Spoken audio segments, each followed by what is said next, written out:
Hello, everyone, and thanks so much for joining us today. This is our first free webinar of 2018. So happy 2018, everyone. We here at the Center for Financial Social Work have lots of good things planned. And today you are going to learn all about the state of financial well-being in America.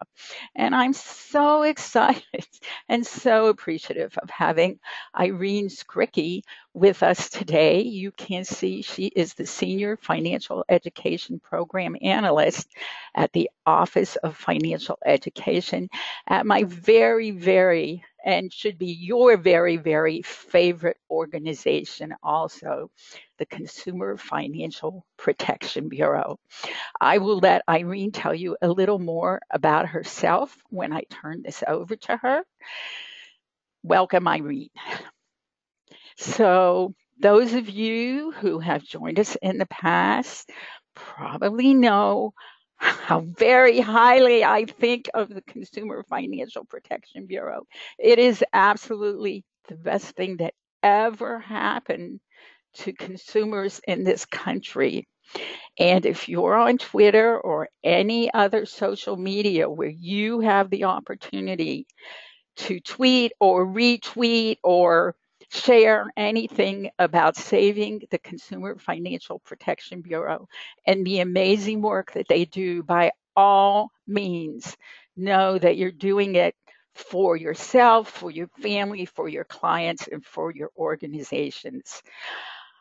I did think about putting iHeart Consumer Financial Protection Bureau here, but I'm pretty sure you all get the idea.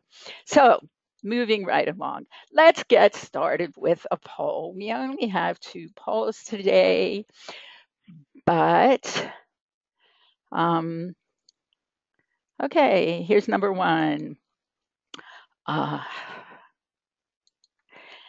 I am asking you where you are joining us from. I know we have some people from out of this country, or at least who asked about it. Yes, if you want to tell us what other country you're from, you can share that in the question box. It's interesting, we're fairly spread out across the country. I will go ahead, about 77, almost 80% of you had voted so far. I'll just go ahead and count it down. If you want to vote, now's the time. 5, 4, 3, 2, 1, and we'll close it. And I will share it with you. Pretty interesting, pretty spread out from the West, Midwest, and South. Not so much from the Northeast. Let's see if anybody shared another country. Columbia College, Chicago, Maryland. Well, not exactly other countries, but here we go. Okay, I closed that poll. So I just want to spend a few minutes explaining to you about what financial social work is, the basics. You're going to have just fabulous, amazing information that Irene is going to share with you. And I know you're all going to be so glad that you joined today. But because we always average a good percentage of new people at each webinar, I like to spend a few minutes just telling you what we're about at the Center for Financial Social Work and why we sponsor these free webinars every month. And it's basically because we care so much about financial well-being, and we bring speakers to our community who will help broaden your understanding of the work and provide you with more tools to help your clients. So financial social work is a good bit different than the Consumer Financial Protection Bureau materials, which are awesome. But starting out, we come from a different perspective somewhat to emphasize that financial health is about more than dollars and cents. And everything you'll see from me before I turn this over to Irene will indicate that. So for us, financial health is about more than money. It's about our clients' relationship with money and self, and of course, our own relationship with our money and with ourselves.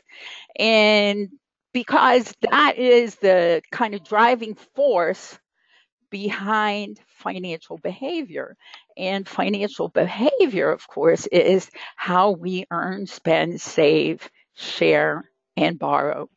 And it is our financial behavior that determines our financial circumstances.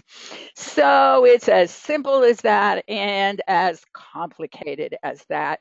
And you see my little dancing arrow that shows this is where financial behavioral change happens. Financial social work is a behavioral change model. So when we talk about self, we talk about self-awareness, confidence, acceptance, respect, certainly self-discipline.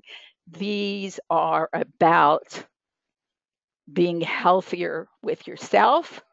And when we talk about behavior and we talk about money, it's about how we earn, spend, save, share, and borrow. Hey, Rita, I don't mean Yes. to interrupt, but my screen is still showing just the poll results. I don't know if that's true for everybody. I certainly appreciate that. I know there are slides to what you're saying, so I just There wanted to are. see if others were. Well, thank you very much. This is not good. Yep. Okay, let me try this again. I thought I had closed that poll, but apparently I didn't. And my laptop is ringing out here. Thank you so much, Irene. Let me go ahead back to the polls and hide the poll. Okay. So let me go back here. Thanks a lot.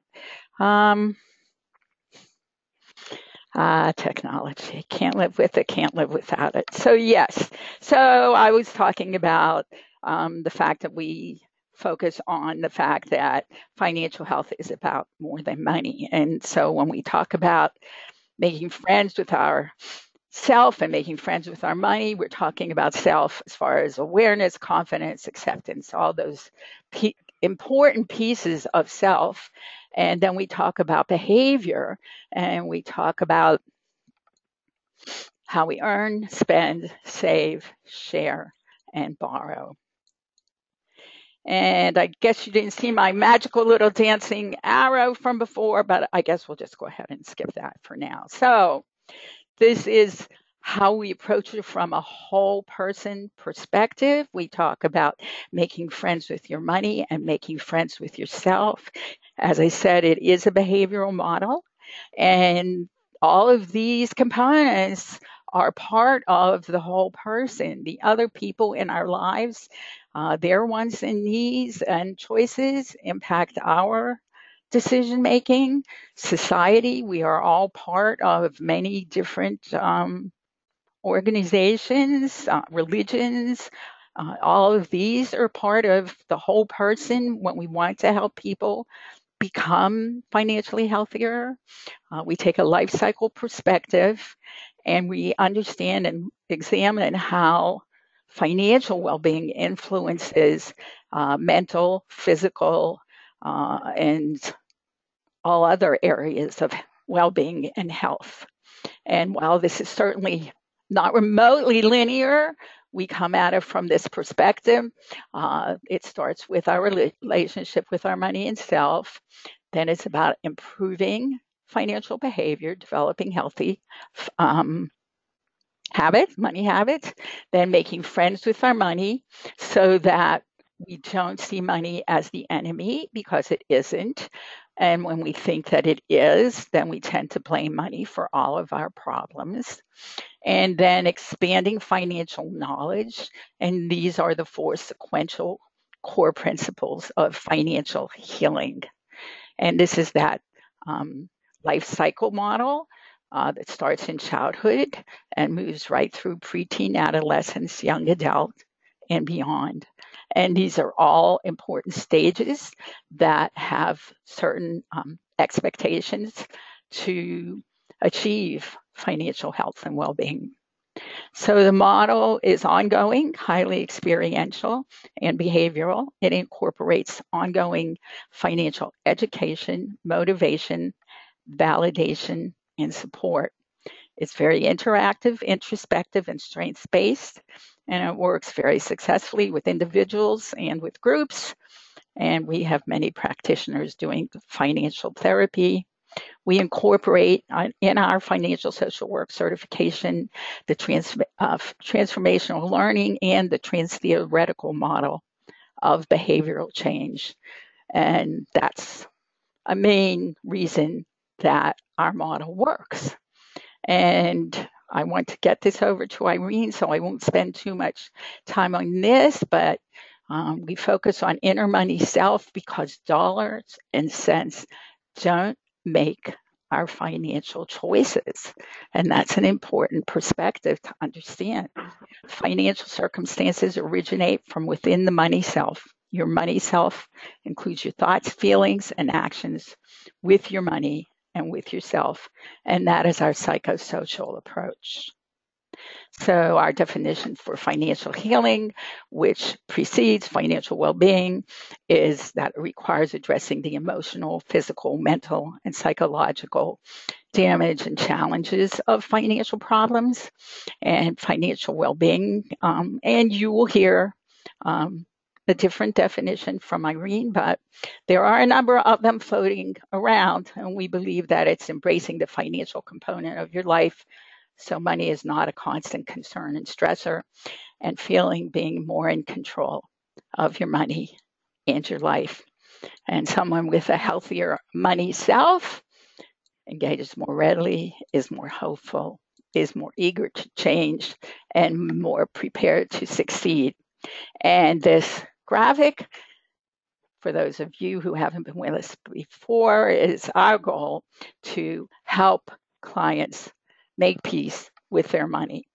So right before I hand this over to Irene, I have one last poll because she is going to be talking about the Consumer Financial Protection Bureau Financial Wellbeing Scale.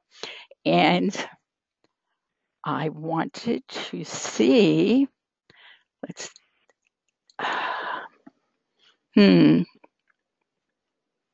okay, so manage polls. I wanted to see how many, no, that would not be it. 2.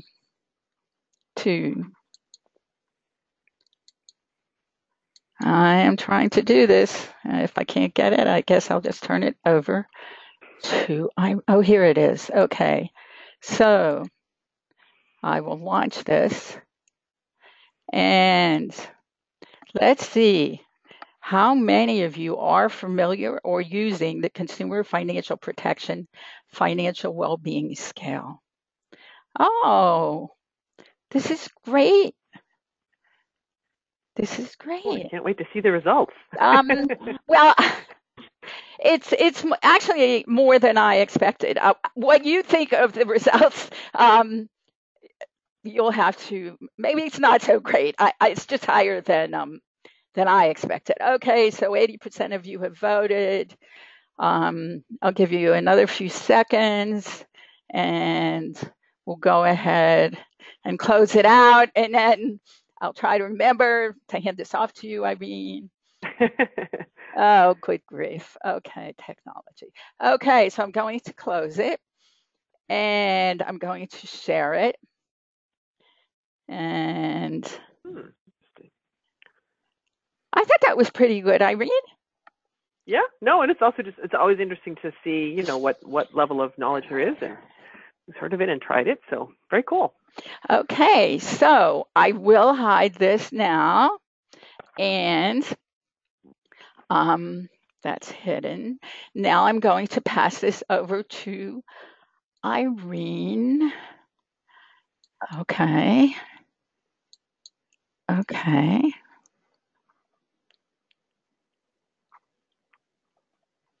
All right. Do you see my screen now? Yes. Yes. Excellent. Yay, okay, another technological hurdle has been overcome. Great, well, thank you everybody. And Rita, that was a great intro. And just as I was listening, it was very interesting to think of the points of connection and the many points of really synergy between what I'm about to talk about and our kind of definition and what you just talked about. So really, really interesting. And I think we'll all kind of see that and would love to discuss that later. So I am Irene Skricky with the Office of Financial Education. I will say a little bit more about that in a minute. But first, I do need to do as a government employee, I need to do our standard disclaimer to say that this presentation is being made by a CFPB representative on behalf of the Bureau, but it does not constitute legal interpretation, guidance, or advice, and any opinions stated are the presenters and may not represent the Bureau's view. So we always have to start with that. Just quickly, probably most of you know who we are, but the CFPB is an independent federal agency built to protect consumers. We write and enforce rules for the financial industry, and we also educate and empower consumers, helping them to make more informed choices to achieve their financial goals. And it's clearly that latter half of the mission statement that is what we're really focused on here today in terms of helping consumers to make informed choices. Just so you know, in our consumer-facing side of the Bureau, there are several offices. I'm with the Office of Financial Education that looks at educating and empowering consumers kind of broadly to make better informed decisions. But we also have some offices we call special population offices that work with particular groups of consumers. So financial empowerment looks at economically vulnerable, and in fact, that office has done a lot to work with social workers across the country, also older Americans, service members, and students and young consumers. So we try to cover the whole range of population that can use help with financial decisions. So don't panic. I show this slide very quickly just so that you look at it and say, wow, look at all the things going on. I want to be part of that. I just wanted to let you know that we have something called the CFPB Financial Education Exchange, or CFPB FinEx, which is sort of our vehicle for letting people know about what we're doing, what our new tools are, and also learning back from all of you about what's working, what kind of things you're seeing out there in the world of financial education, financial capability. And so we do monthly webinars, we have convenings, we have almost 3,000 people signed up. And so if you'd like to sign up, you just have to send an email to the address at the bottom. You'll see it again later, CFPB_FinEx@cfpb.gov. You can also do it directly on our website. And you'll get a monthly newsletter with updates on things. It's all free and open to anyone who is interested. So I just want to let you know about that. We also have more detailed webinars on some of the topics I'll talk about today in case you want to hear more. We also have the web page specifically for financial educators. We have a website that has many tools and resources and information, but we have a particular page, the Financial Education for Adults, that has all of the resources that would be potentially useful to you and your colleagues. And so consumerfinance.gov/adult-financial-education. And you can see on the sidebar there is where you can directly sign up for FinEx should you want to do that. We also have an inventory you can download and print off of that page that has all of our tools and resources that you can access, so just so you know that that is there. So let us turn to the topic of the day, which is financial well-being, what we know about it, and also tools and resources and things that you can do to do more effective financial education. This arrow is just showing you what we're going to cover today. I'm going to very briefly talk about what financial well-being is and how it can be measured. The newer work we've done is what is the state of financial well-being, which we'll focus on the most, and also what helps people have more of it, and what are some of the tools and resources that the CFPB has that you all can use in working with clients around some of these financial well-being topics. So you will see, we'll proceed through the dots across that arrow as we go through the presentation. So first, and everything I say, by the way, is available on our website. I'm just showing you screenshots of the 3 financial well-being publications. There's one that originally defined well-being, then there's one on measuring, and then the newest one, the one on the right, is this one that summarizes all the data that I'll talk about today. So I just want to let you know that those are available, so you don't have to write down everything I say. So starting off, what is financial well-being? So the CFPB considers the ultimate goal of financial education, financial capability, all of those types of programs that we all work on. The goal is to be helping people make money decisions that serve their own life goals, and then ultimately improving financial well-being. And that is consistent with language that's been used by the U.S. National Strategy for Financial Literacy, other countries. But at some point you have to say, well, what is financial well-being? We all want to achieve it and help our clients achieve it, but we need to know how to define it and how to measure it. So really, a key part of our early work a couple of years ago was to come up with a definition And we did that by talking to consumers to come up with a consumer-derived definition of financial well-being. And that is on this nice grid here. What we learned from consumer and from literature researches, literature reviews and other things is that one way to define financial well-being is that it's having control over your day-to-day month-to-month finances. Excuse me. Now I'm getting emails saying that they can't see your slides. We are having quite the day here. Did I? I did. Oh. I can see them. And I can see them. Well, I could see mine too. What about everybody else? Uh-oh. Do you think that's true of everybody out there? Am I the only one? No, I mean, are we the only two that can see them? I hope not. Okay, hold on. Let me look in questions. Okay, I can't see them. Okay, some people saying they can, some saying they can't. All right, most people are saying they can. I'm very sorry for those who... No, yeah, me too. Most people can see them. Okay, well, to those who can't, I'm so sorry, and maybe I'll try to... I can say this, that if for any reason you can't, you will receive the recording at the beginning of next week, and we do apologize. We really do. I'm sorry. So go ahead, Irene. Okay. Well, if you could see the slides, here's what you would see. And the things behind us now, I think my verbally pretty much covered them. There's probably only a few places where it's hard without the visual. But in this slide, there is a grid which shows 4 parts of a definition: control over your day-to-day, month-to-month finances, capacity to absorb a financial shock, financial freedom to make choices to enjoy life, and being on track to meet your financial goals. That is the definition that we've come up with, and it really, you can describe it also as security and freedom of choice in the present and in the future. So controlling your day-to-day finances is security in the present. On track to meet your financial goals is freedom of choice in the future. So that definition we have found has resonated quite well, and we've been sharing that for the last 2 to 3 years, really. So once we came up with that definition, then it's like, okay, great, now we know what it is. How do we measure it? So it's, for those of you who can't see, we now have an arrow, and we've moved to the next dot on the arrow of how can it be measured.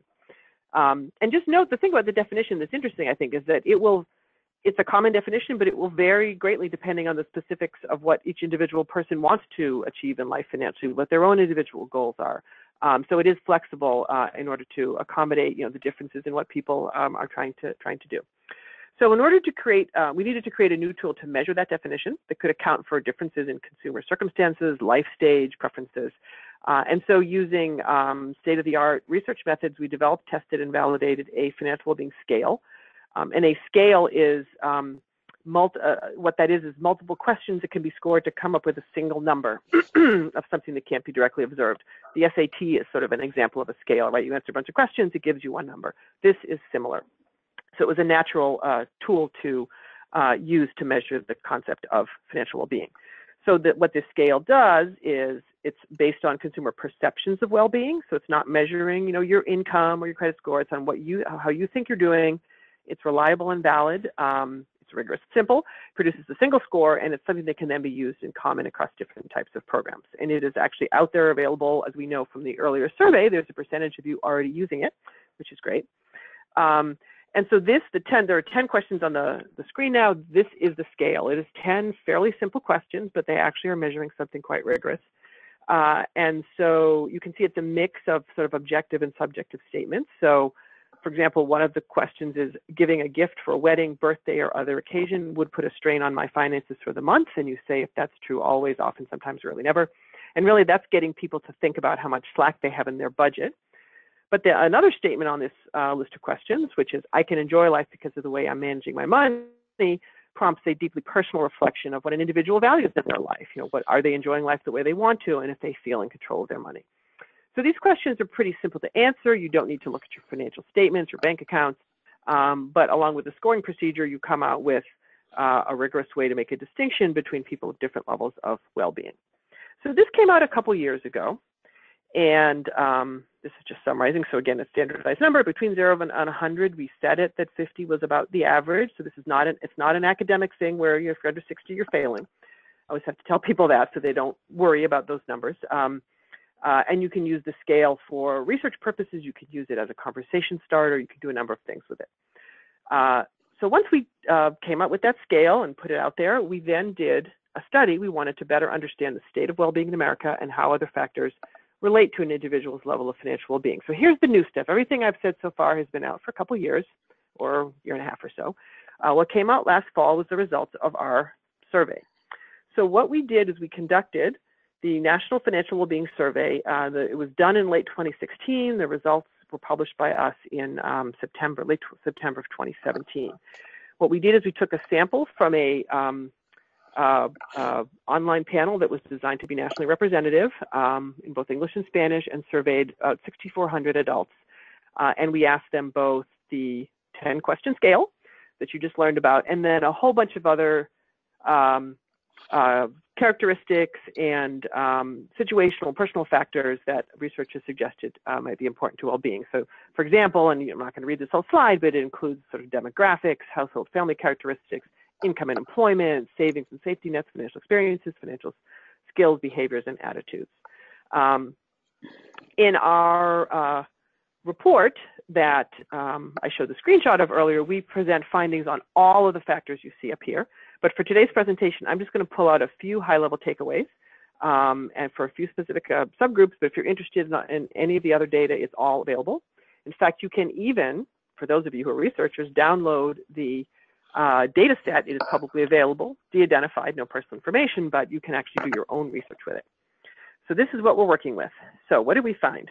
First, we found that financial well-being varies widely, and it reflects underlying financial circumstances, which is a good thing. If the scale was just people saying, oh, I feel fine, you know, I'm good, I'm okay, if it's subjective and is not related to anything in terms of real financial situation, we might have, you know, less confidence in using it. But in fact, it does reflect underlying financial circumstances, but also captures some other interesting things. So my next slide, this is one that I will try to describe, but essentially, if any of you still cannot see, what we found is that, first of all, the average financial well-being score is a 54. And again, we somewhat designed the scale to be that way. The histogram up the top, what you can see is about 30% of people in America have a score of 51 to 60. About 30% have a score below 50. About 30% have a score above 60. So it's what's called a normal distribution. And what we found, you know, when people first started using the scale before we had done this phase of research, one thing people said is, well, we don't know what it means. What does a 41 mean? What does an 82 mean? Right? We don't know what it means, which, you know, is somewhat of a deterrent to using it.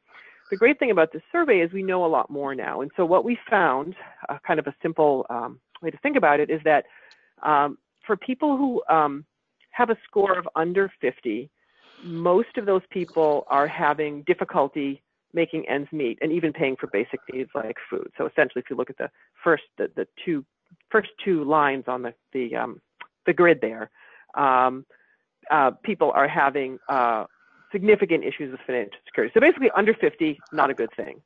If you have a score of over 60, most of those people are doing really quite well. They rarely are having issues with financial insecurity, making ends meet, buying food, whatnot. And 50 to 60, it's more varied in that range. People are having trouble some of the time. And so essentially, and note that's where the average American is, right, at 54. So for the average person, they are having some financial distress. That probably resonates, I would think, for a lot of you working with clients, that a lot of people struggle. But essentially, we now have some breakpoints that I think make the score more helpful. So this is the first kind of round of findings. So now you would say, okay, great. Now we know what people's score is. What is associated with it?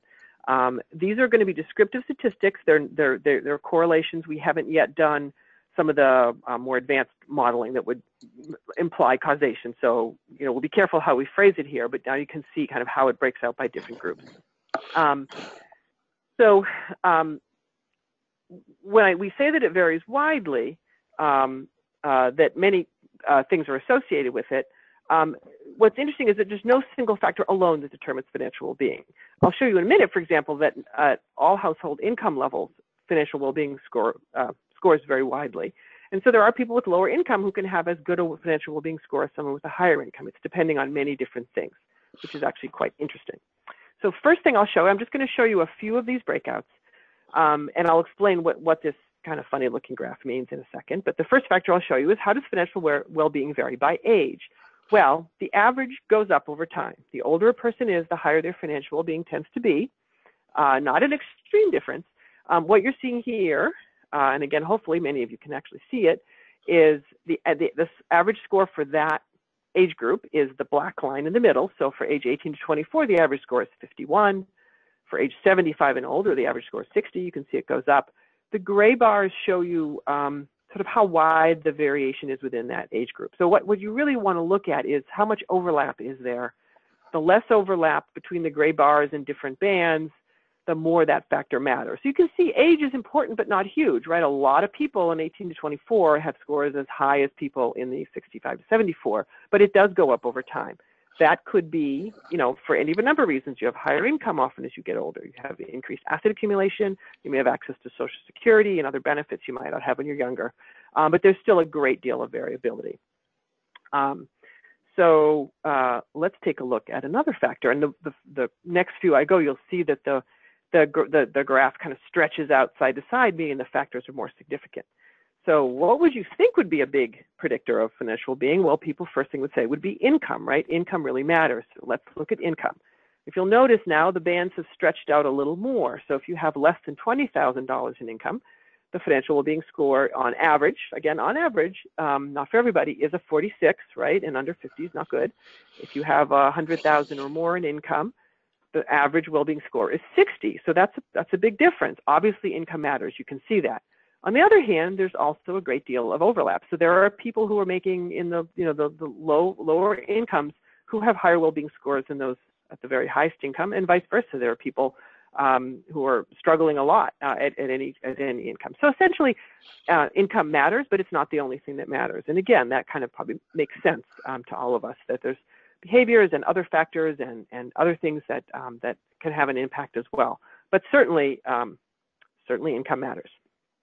So let's look at one more. So again, as I hinted before, we're going to go to things that are more meaningful.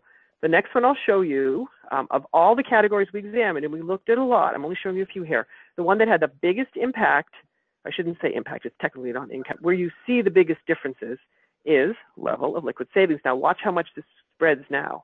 Boom, you see how it's stretched out left to right? Here you can see, for people who have $250, and by the way, I should say that we're defining, the way we defined in the survey, liquid savings was total savings held in cash, checking, and savings accounts. So, not mortgages or equity, things like that, essentially just your liquid savings. People who reported having $250 or less, their financial well-being score was a 41. That's quite low. People who had $75,000 in liquid savings or more, theirs is up at a 68. But notice how wide the spread is, right? 41 to 68 is a big spread. And if you look again at the overlap, if I were in person, I would be pointing, and it might make it easier for you to see.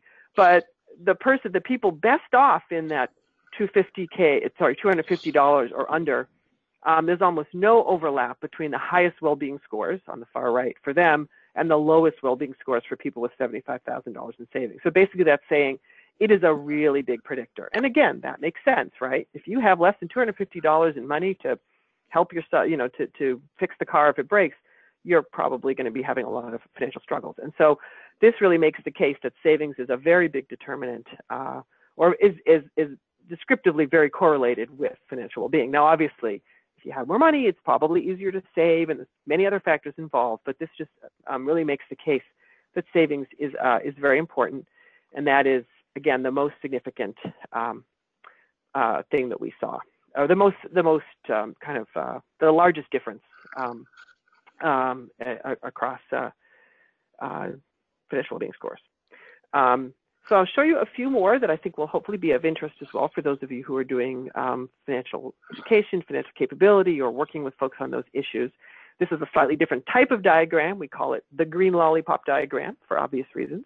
For those of you without visual access, there are things that look like green lollipops, which is why we call it that. And here we're just looking at the average 54 is down the middle This shows you for people, in the case of the first question, if you do not report a high confidence in the ability to achieve a financial goal, your financial well-being score on average is only 50. If you have high confidence, it's up at a 63. So this just shows you the difference if how you answered above or below the average. People with a habit of savings, they have a 60. No habit of savings or answered no to that question, a 48. So again, you can see that obviously, again, savings makes a difference, confidence in the ability to achieve a financial goal. Effective day-to-day money management behaviors, we had a way to measure that, or self-reported, and there you see the same difference, a large difference, 61 versus 48 for those who reported having effective day-to-day money management behaviors versus those who didn't. And one more slide on our data. We also looked at financial knowledge and financial skill. We had some questions that measured those two things. Financial knowledge, you actually answered questions and they were, right or not right. Financial skill, we asked if you knew how to do certain things. So it is self-reported, and here too, you will see a significant difference where people's financial knowledge is on the higher side. They have a financial well-being score of 58 versus 51. And for financial skill, it goes from 60 to 49 from those who have a higher score on that versus lower. So again, it makes the case that knowledge and skill are important. I'll note again that in the report, there are many other things. We look at all kinds of demographic factors and financial experience with the financial products and other things. I just wanted to show you these because they seem, one, important, and two, particularly relevant to you as people working with clients on financial capability things.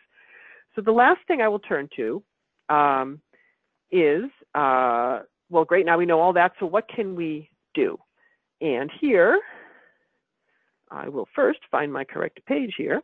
So these survey findings, I think, point to some important opportunities to improve financial well-being through financial education, financial capability, financial social work, perhaps. It's encouraging that a lot of the things that people have been working on in that field for years are things that appear to be important here. So for example, savings and safety nets, certain experiences with debt and credit. I didn't talk about that much, but there's data there. And also financial attitudes, behaviors, and skills. Those are all things that people in the financial education, financial capability field have been working on for years. So that really suggests that that's, we're on the right track. So what we did after, well, actually at the same time as looking at all of this financial well-being data, is we did also look talk to practitioners, talk to experts, do literature reviews, look at research, and came up with some effective financial education principles, which I will cover very briefly now because we don't have too much time. There's many longer, we have done longer presentations on that, so if people are interested, you can access that.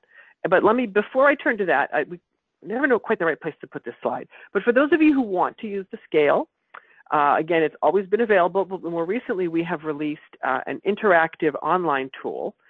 So you can go to our website and you can take the quiz. I just put that up, the way it looks on our website, where you or a client or someone you're working with can take the 10 questions and immediately hit calculate, and out will come your score.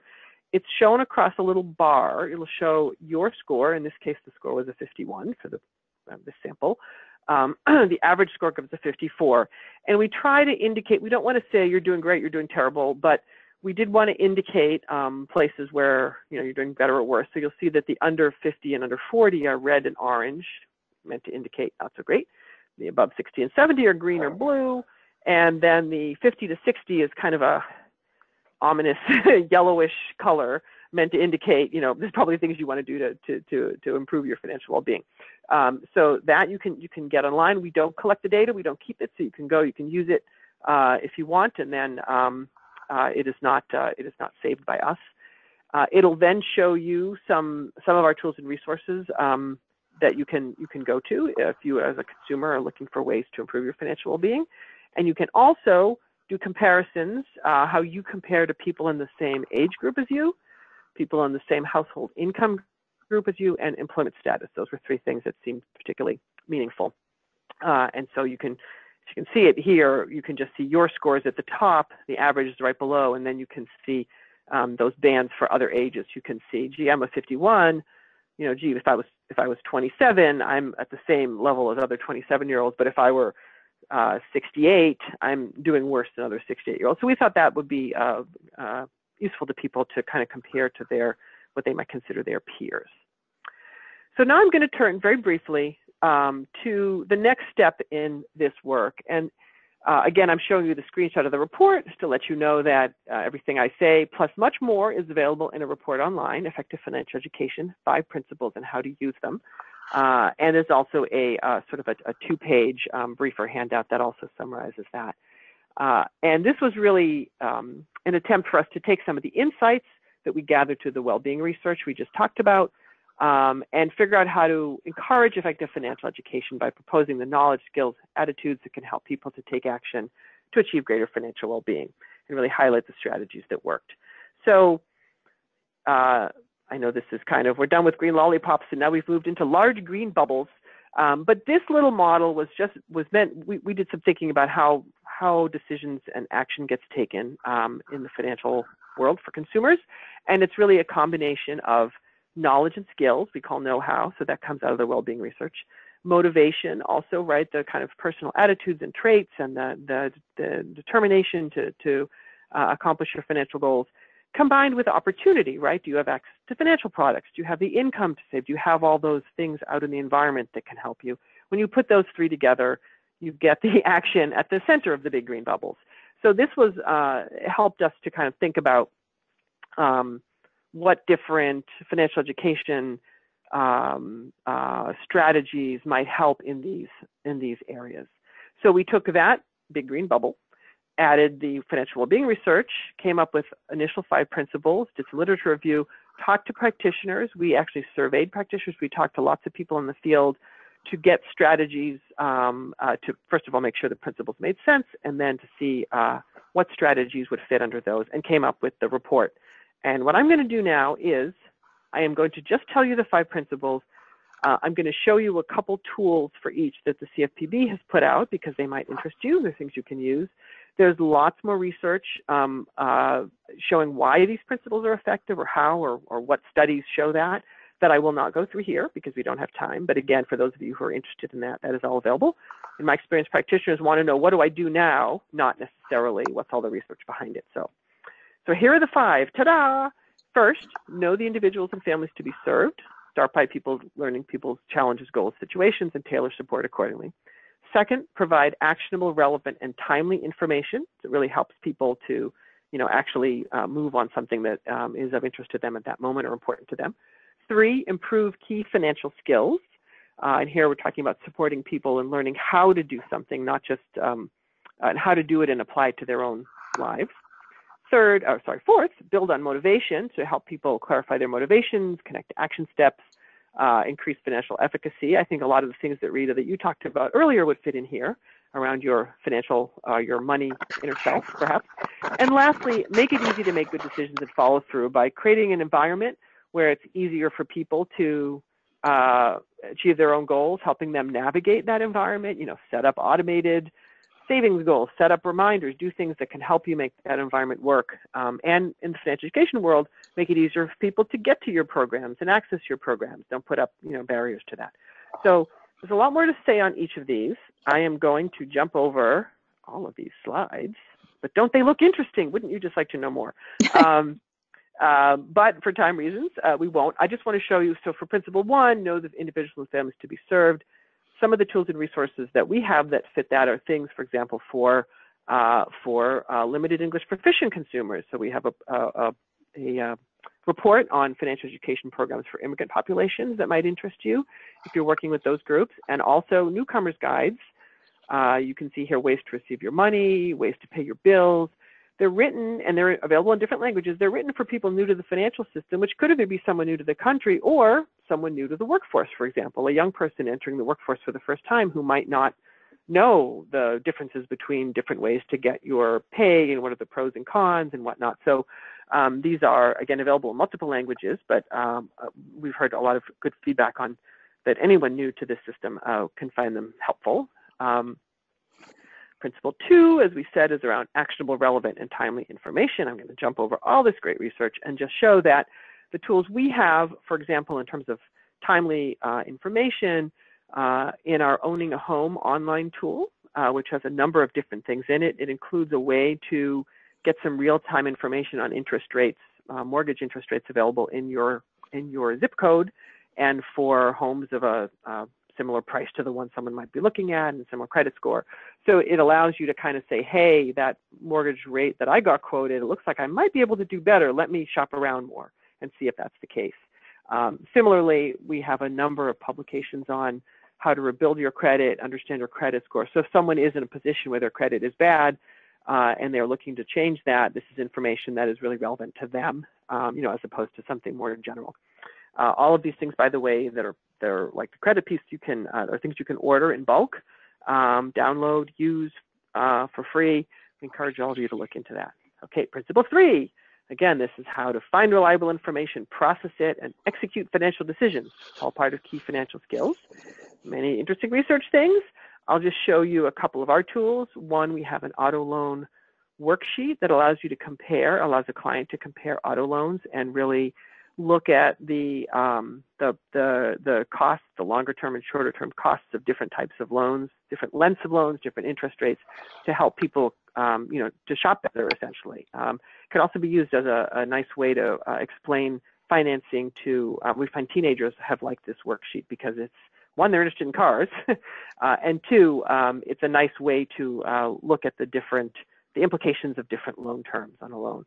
And then secondly, we have a goal-focused budgeting worksheet, My New Money Goal, that again helps people to define a goal, figure out what they're spending now, and how to meet their goals. So those are just examples, again, of things around key financial skills. Moving along, building on motivation. I would love to say more on this, but what are things one can do on motivation? Something I think all of you know well. Jumping over. Again, a few things that I will just put on the table that you might want to consider using. One is financial coaching is a program generally, probably many of you know about it, but it really is about understanding people's motivations and helping them to take action, highly customized to the person. So we have a research study that has both objective outcomes, but also implications for practitioners, a report on that may help people who are doing coaching programs. And then another example of tools that get at the motivation piece. We have a suite of what we call rules to live by, where people can create a customized rule of thumb or financial goal for themselves. So they may hear what's out there, in the financial press is you should save 10% of your income, but if that's not what you can do right now, set your own rule. On the back of these sheets, there's a place to write an action plan and sign it, because signing it is shown generally, if you sign something, you're more likely to feel like it's a commitment and that you should do it. And so these kind of build on that to help people motivate themselves in a way.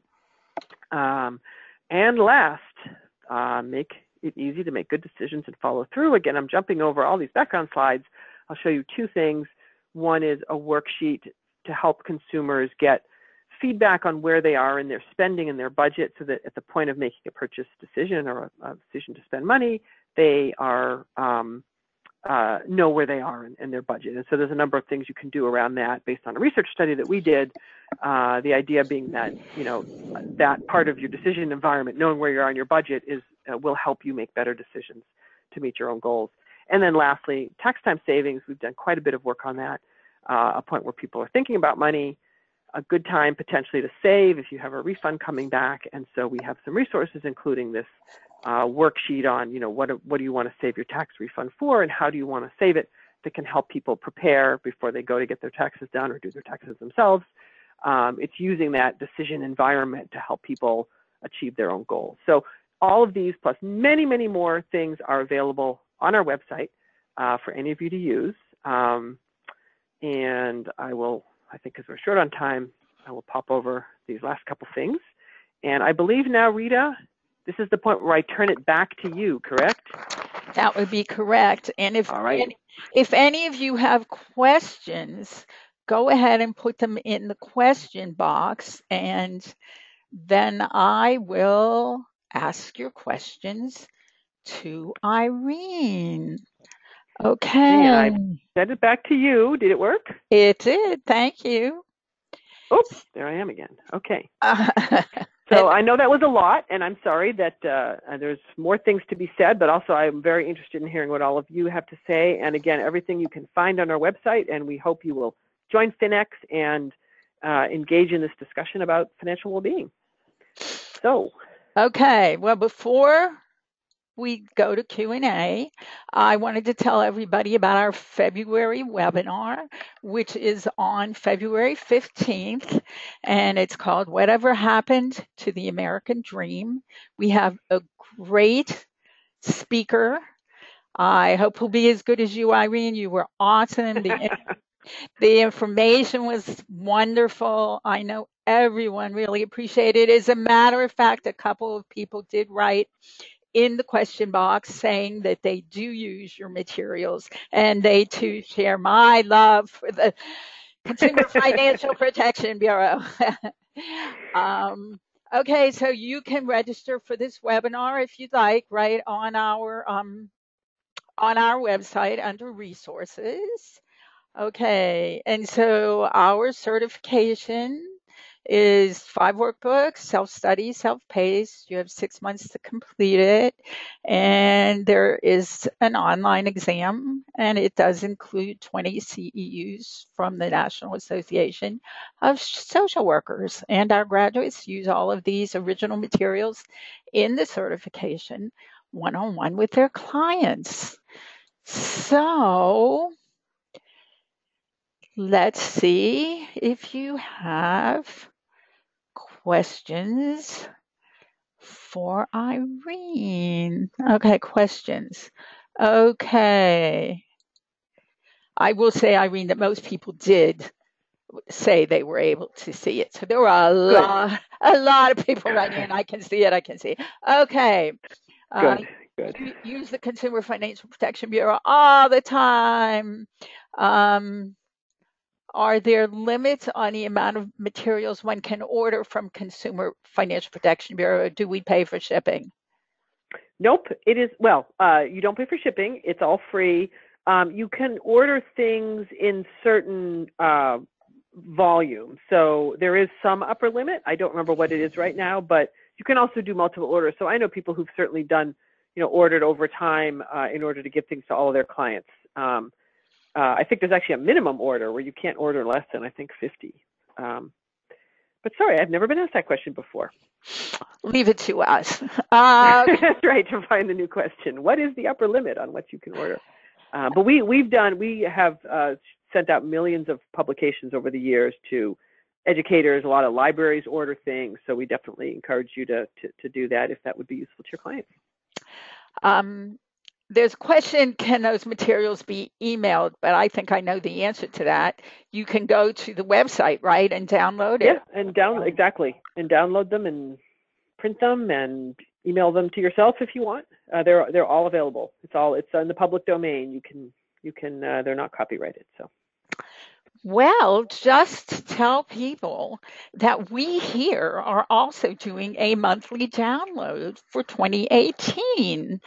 I'm glad I didn't miss that opportunity to share it. If you're on our email list, you will be getting that information, and you can go right to our website within the next week or so. So someone wants to know, do any resources touch on parents' savings approach for children's college expenses? Oh, thank you. I love it when questions lead straight into things we're interested in. We actually have, you may have, if you recall on the early slide, we have an entire office devoted to students and young consumers. And we have an entire section of our website on paying for college. It focuses mostly on student loans, helping people understand loans, understand how to, shop for loans, repay loans, a lot of interest in student loan repayment. So not as big a focus on college savings, at a younger age. There's other things on savings, but definitely should take a look at the paying for college section of our website.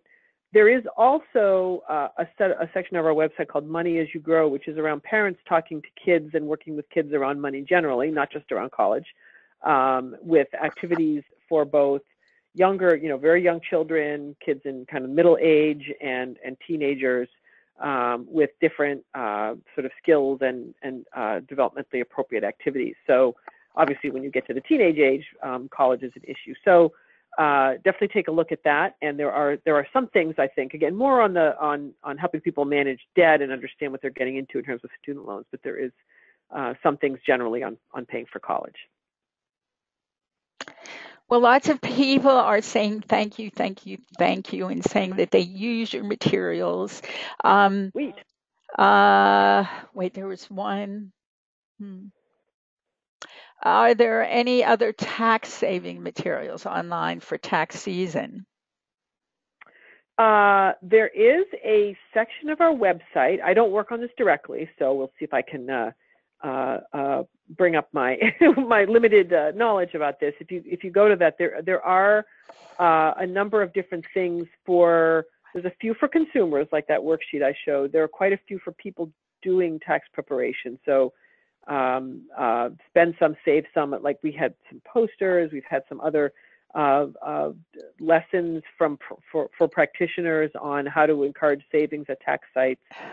We actually have a cohort of tax sites that have been working with us on using some of these materials. So again, I would go to the website and go to the section on taxes, on tax preparation.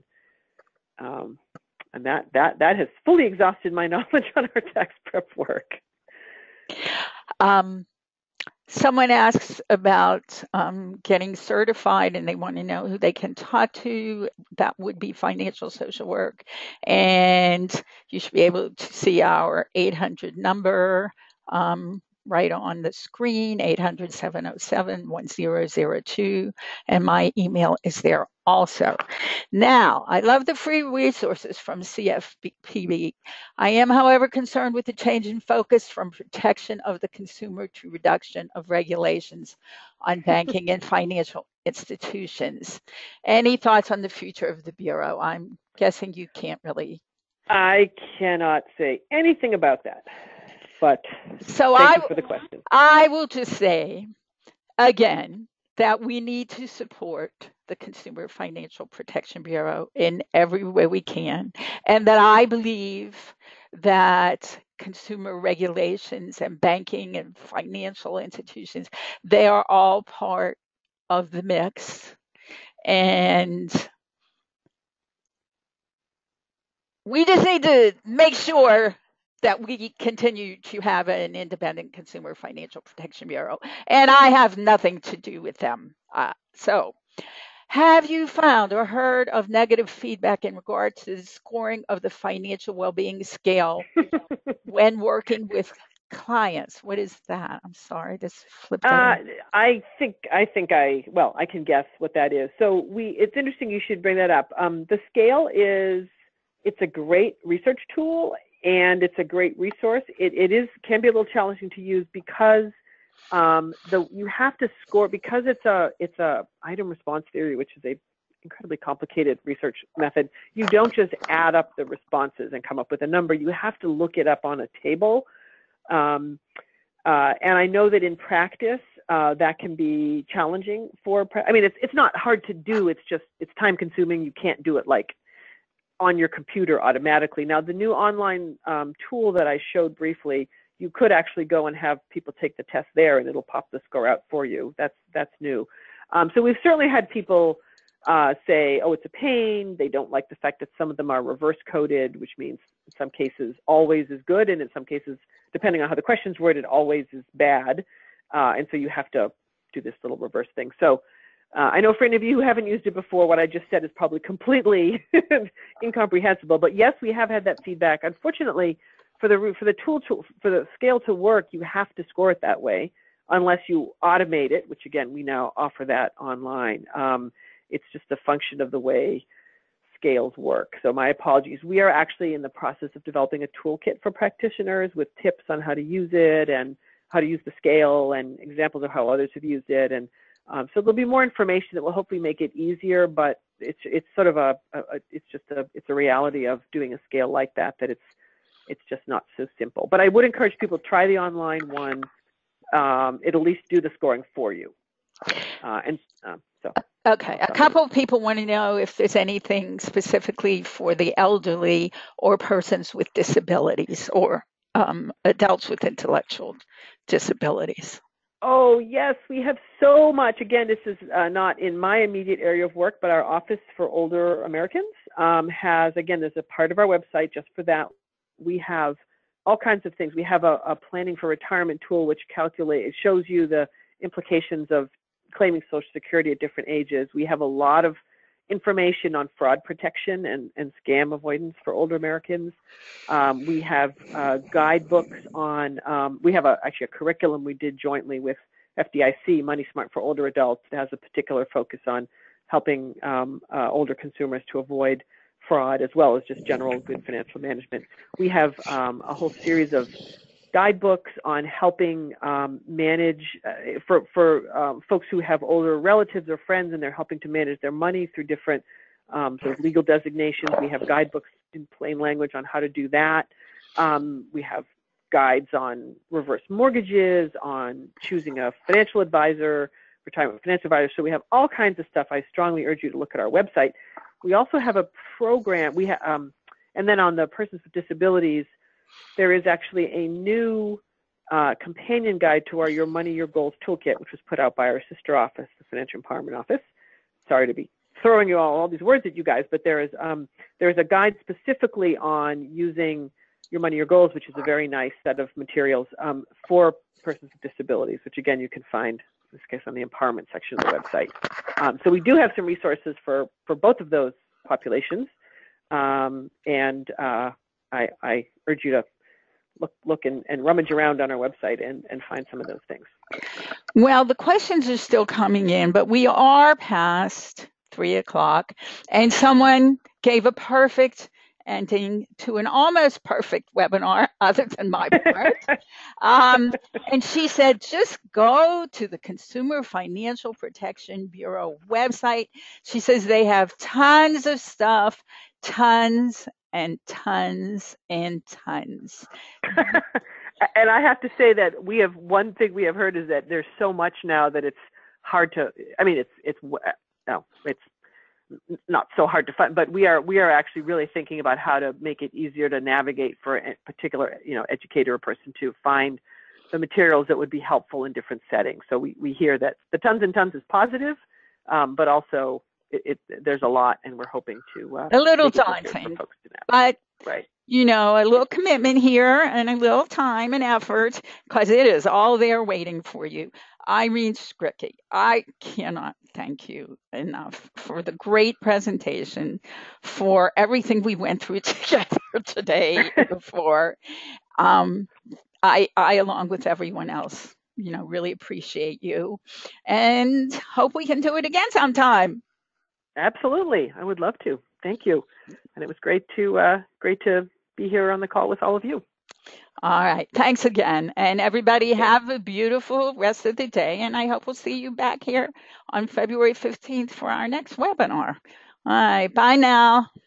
Thanks.